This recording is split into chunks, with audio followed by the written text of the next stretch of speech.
pour celles qui envisagent, qui préparent ce suivi. J'ai actuellement une fille de 7 ans qui s'est fait par voie naturelle, sans problème, avec péridurale, comme une lettre à la poste. J'ai rien senti, c'était super. Ensuite, on a fait des essais, on a enlevé le stérile et cuivre. Après, on a attendu 2-3 ans, on a voulu essayer de refaire un petit frère, une petite sœur, ce qui on voyait qui n'était pas possible. Après, malgré mon multitude d'essais, aucun résultat. On a été voir les labos, ils nous ont fait faire des prises de sang, des spermogrammes. Et ils ont dit qu'ils ne voyaient pas. Et ouais, non, je ne vois pas. L'hôpital ne voyait pas ce qu'il y avait. Ils ne voyaient pas ce qui ne fonctionnait pas. Ils me disaient, madame, je comprends pas, tout marche très bien chez vous. Je disais, ouais, mais non, il y a forcément quelque chose qui ne marche pas si ça ne passe pas naturellement. Ensuite, on a été sur le côté PMA, qui est là, on a fait les procédures, les stérosapalographies, tout ça. À un moment, j'ai été voir ma conseillère PMA qui m'a demandé mon parcours, qui m'a demandé pourquoi que ça ne marchait pas. J'ai expliqué, elle a regardé mes résultats, elle fait madame, je ne comprends pas, tout est bien chez vous, tout est bien chez monsieur, on ne comprend pas ce qui ne fonctionne pas. Elle fait votre fille, votre première, vous l'avez eu comment? J'ai dit, je l'ai eu naturellement, sans aucun problème. Et là, vous n'allez pas croire, la phrase qui tue. Elle me dit, si vous avez eu la première naturellement, comment ça c'est que vous n'allez pas en avoir un deuxième? J'avais envie de dire à ce moment-là, si je le serais, je serais pas là. Je suis en train de faire mes petites affaires de mon côté, et puis je m'emmerderais pas avec tout ça, quoi. Bref, faut pas chercher des fois, c'est complètement ailleurs. Ensuite, on a eu droit à la psychologue, toutes les échographies, les tests. Pour l'instant, en plus moi je suis une poisseuse. J'ai eu droit aux problèmes d'intestin qu'ils ont retardé encore une fois. Qui après, ils ont voulu chercher plus loin, j'ai eu droit aux problèmes de thyroïde qui ont encore retardé une deuxième fois.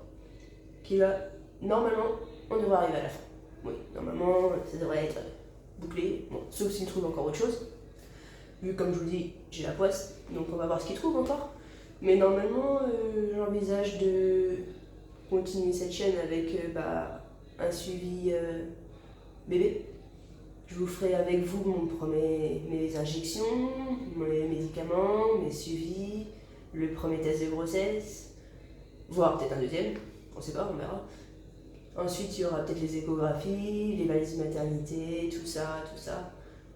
Après, si vous avez des idées sur un room tour, un ménage, truc comme ça, oui, il n'y a pas de souci, vous me le dites en commentaire et on fera ça ensemble. Moi, je prévois de rester avec vous un petit moment. Là, actuellement, vous me retrouvez dans ma salle de bain, parce que vu l'état de ma maison, on va éviter. Je pense que là, je serais peut-être même bonne à faire une vidéo ménage, ça serait pas mal. Donc voilà. Après, quand vous faites la PMA, prévoyez un bon gros dossier, une grosse pochette. Parce qu'avec toutes les prises de sang, les échographies, tout leur bordel médical, c'est qu'on comprend absolument rien, on y va, on se déshabille, on fait les trucs et au final, on sait même pas pourquoi on les a faites. Si, pour essayer de faire un bébé à la fin, mais on comprend rien. Donc voilà. Ensuite, j'ai parlé de mon premier accouchement, ce qui s'est très bien passé. J'ai tombé enceinte naturellement, on a attendu sans problème. Après, je suis arrivée à l'hôpital le soir, je commençais à avoir des contractions. Bon, je savais pas que c'était des vraies parce que vu que j'ai déjà 2 fausses contractions. Je vais à mon conjoint, je fais là je commence à avoir vraiment très mal, j'ai mal en bas du dos. Il ne croyait pas du tout, lui il croyait qu'il allait se rendormir sans problème. Il me dit sur ce, souffre et tais-toi quoi, moi je vais dormir. J'attends, j'envoie un message à ma soeur, je dis voilà, j'ai vraiment mal, ça me tire en bas du dos, mais bon, je sais pas d'où il est, donc j'ai attendu 3 heures quand même, 3-4 heures. Après, je fais oui, non, là, ça serait bien que vous bougez les cacahuètes quand même, parce que moi, je souffre. Bon. Ils arrivent, je monte dans la voiture, en mode contraction totale. J'en douillais, je douillais. Moi, je faisais quoi? Je rigolais comme une bête. Au final, personne ne me croyait. On est arrivé là-bas, j'étais dilatée à 5,5, je crois. 5,5. Donc, il me faut les monitoring, ça, tout va très bien. On attend. Il me fait madame, faut attendre, il faut marcher. Je dis regarde, attendez, j'ai déjà eu du mal à venir jusqu'ici, comment je vais marcher pendant jusqu'à temps que j'arrive à 8 ou 9 quoi. Chez moi j'ai la péridurale, c'est fini. Non, non madame, faut attendre. Non mais toi t'es là, t'es comme ça, limite tu marches les jambes écartées. Il dit ça. Bref. Donc j'ai fait quoi? J'ai essayé comme une bête d'aller marcher, je sors, déjà ça caillait. Je suis non, je rentre, c'est fini, vous me remettez sur votre lit, vous faites quelque chose, moi je peux plus. Je crois que l'infirmière était tellement dépitée pour moi qu'elle m'a ramenée dans le lit, elle a attendu un petit peu, puis ça va, je me suis dilatée assez vite, après j'étais dilatée à 7h30, 8 je crois. Ils ont pris rendez-vous directement avec le monsieur qui fait la péridurale. Il est venu en mode normal, tranquille, il parlait de sa vie, sans problème, c'est limite t'es là, t'es une plante quoi. Donc j'étais là, j'attendais, en mode grosse baleine qu'on pouvait plus, elle était au bout de sa vie, terminée. Il me fait ma péridurale, et encore la première fois, il soupe. Il me fait madame, faut recommencer. Toi t'es là, t'es comme ça, non, j'ai pas envie de la faire, au final faut recommencer. Super, donc l'infirmière a été devant moi, elle s'est mise là, comme ça, sans problème. On a refait une deuxième fois, en pleine contraction. Donc tu douilles tellement pour les contractions de toute manière, la péridurale, tu la sens pas, hein, les préjugés, c'est pas vrai, une péridurale, on la sent pas, ça fait pas mal. Après, moitié endormi. Mon conjoint, il dormait. Alors lui, t'es là, tu te débrouilles toute seule, vas-y, t'accouches un bébé. Ils sont contents, ils ont bébé dans les bras, c'est tout. Bref. Après, on a commencé, bref, j'en sais rien. Il y en a une, elle me dit, il y a encore le temps. Faut attendre. Je suis ouais, mais quand même, là, c'est long. J'en vois une deuxième qui arrive, qui me regarde. Elle fait, madame, vous faites quoi? Je sais pas, on m'a dit d'attendre. Elle fait, ouais, mais là, quand même, il y a la tête qui sort. La tête qui sort, quoi. Non mais la tête qui sort, il y avait personne. Non mais personne, de chez personne toute seule dans la salle. Débrouille-toi, quoi. Vas-y, sors ton bébé toute seule, débrouille-toi. Donc je bip, je sais, ouais, mais attendez, j'ai quand même la tête qui sort, ça serait bien que quelqu'un vienne faire quelque chose.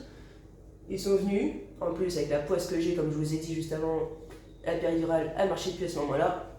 Pendant 10 minutes, personne n'était incapable de mettre la péridurale. Donc on met la péridurale, on remet une dosette. Bah oui, hein, quand tu gueules au bout de 5 minutes, forcément ils vont te mettre une dosette. Ils te mettent une dosette, pousser. J'avais qu'une peur, moi. C'est quoi? C'est faire caca. Moi je pousse, mais je fais attention parce que je voulais pas, voilà, faire caca quoi.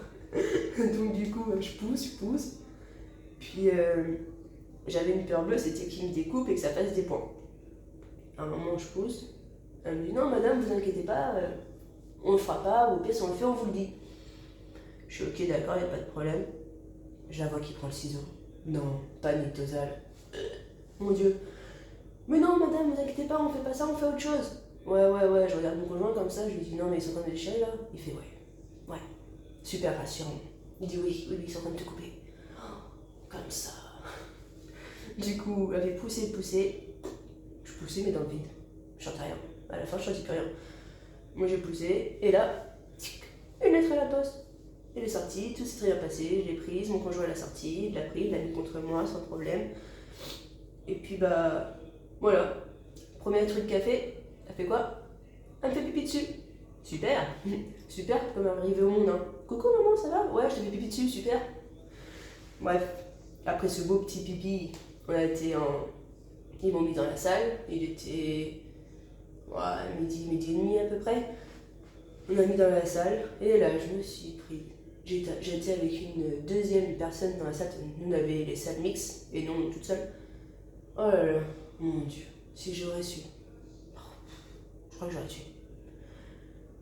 Tous les soirs, à se plaindre de son bébé, il pleurait, il avait des coliques. Madame, il lui fallait des poufs, il lui fallait des bouillottes. Oh là là, toute la nuit en train de crier, elle râlait, et toi t'es là, et ton bébé il pleure, il fait caca, il fait pipi, et t'en as marre, et t'aimerais juste pouvoir dormir. Mais non, tu dors pas. Tu dors pas, non. C'est pas vrai, c'est pas super la maternité, tu ne dors pas. Voilà, en plus de ça, ils m'ont proposé si je voulais prendre mon bébé, sauf que non, parce qu'avec les coups de on échange les bébés et on vous ordonne un autre, pas les mêmes yeux, pas la même couleur, faut rien dire, donc on va éviter. Donc voilà, sinon voilà. Dites-moi si vous avez d'autres idées pour des vidéos, si vous aimez, commentez, abonnez-vous pour qu'on puisse continuer ensemble, ça serait super. Et puis je vous ferai peut-être une vidéo ménage, y a pas de souci. Bisous bisous.